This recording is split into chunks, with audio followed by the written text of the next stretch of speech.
हरे कृष्णा। गीता अमृतम में आप सभी का स्वागत है। तो हम आ गए हैं भगवत गीता अध्याय 2 श्लोक क्रमांक 38। तो भगवान कृष्ण यहाँ पे अर्जुन को एक्सप्लेन कर रहे हैं एनालिटिकली, कि विश्लेषणात्मक तरीके से एक्सप्लेन कर रहे हैं, और ये उसका दूसरा श्लोक है। तो भगवत गीता अध्याय 2 श्लोक क्रमांक 38। भगवान कृष्ण कहते हैं, सुख दुखे समे कृत्वा लाभो जया अजो ततो युद्धाय युज्यस्व न एवं पापम अवाप्स्यसि। भगवान कृष्ण कहते हैं कि तुम सुख या दुख, हानि या लाभ, विजय या पराजय का विचार किए बिना युद्ध के लिए युद्ध करो। ऐसा करने पर तुम्हें कोई पाप नहीं लगेगा।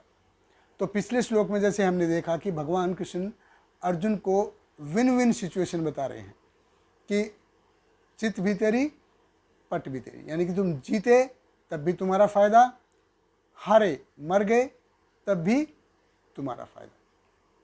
तो भगवान कृष्ण अभी और गहराई में जा रहे हैं, is going in much deeper.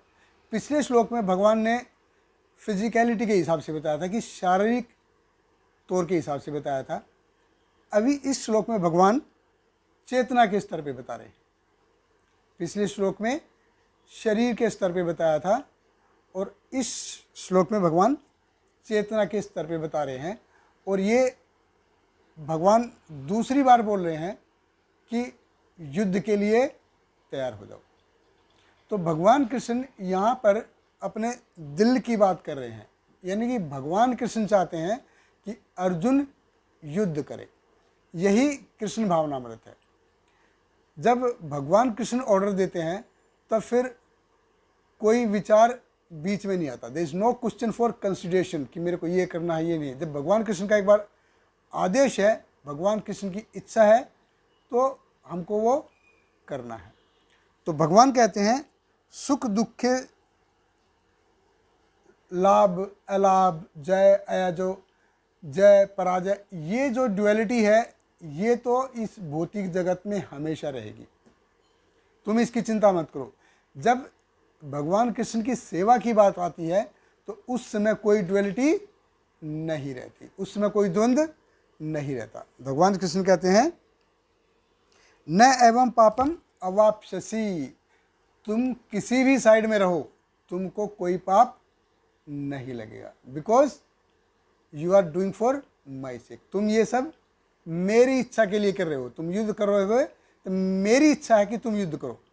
तो पिछले श्लोक में जैसे हमने देखा कि भगवान ने बताया कि अर्जुन, अगर तुम युद्ध करते हुए मर गए तो तुम्हें स्वर्ग मिलेगा, जीत गए तो तुमको पूरी पृथ्वी का राज्य भोगने को मिलेगा। यानी कि ये दोनों के दोनों क्या थे, शारीरिक स्तर पे थे। अभी भगवान चेतना के स्तर पे बता रहे हैं कि भाई ये सुख दुख, लाभ हानि, जय पराजय, ये तो हमेशा चलती रहेगी इस भौतिक जगत में। तो हम चाहे शारीरिक स्तर पे भगवान के लिए काम करें या चेतना के स्तर पे भगवान के लिए काम करें, दोनों ही कृष्ण कॉन्शियसनेस है, दोनों ही कृष्ण भावना अमृत है। जैसे हम आगे देखेंगे, भगवान कृष्ण बताएंगे कि भगवान कृष्ण की सेवा में जो भी काम किया जाता है वो भक्ति योग है, और जिसको कि बुद्धि योग भी कहा जाता है। बुद्धि योग यानी कि अपने सारे कार्य शारीरिक स्तर पे ना करके माइंड के स्तर पे करना है, on the level of mind and intelligence, यानी कि बुद्धि के स्तर पे काम करना है, या as per direction by Lord Krishna. भगवान कृष्ण जैसा आदेश देते हैं और जैसा प्रमाणिक गुरु आदेश देते हैं। तो भगवान कृष्ण कहते हैं, तुम जीत गए तो तुम्हारा फ़ायदा क्या है, तुमको राज्य मिलेगा, लेकिन तुम्हारा नुकसान क्या है, उसमें लॉस क्या होगा, तुम्हारे रिलेटिव नहीं रहेंगे, तुम्हारे रिश्तेदार नहीं रहेंगे। और अगर तुम हार गए तो क्या नुकसान है, तुम्हारा शरीर जाएगा।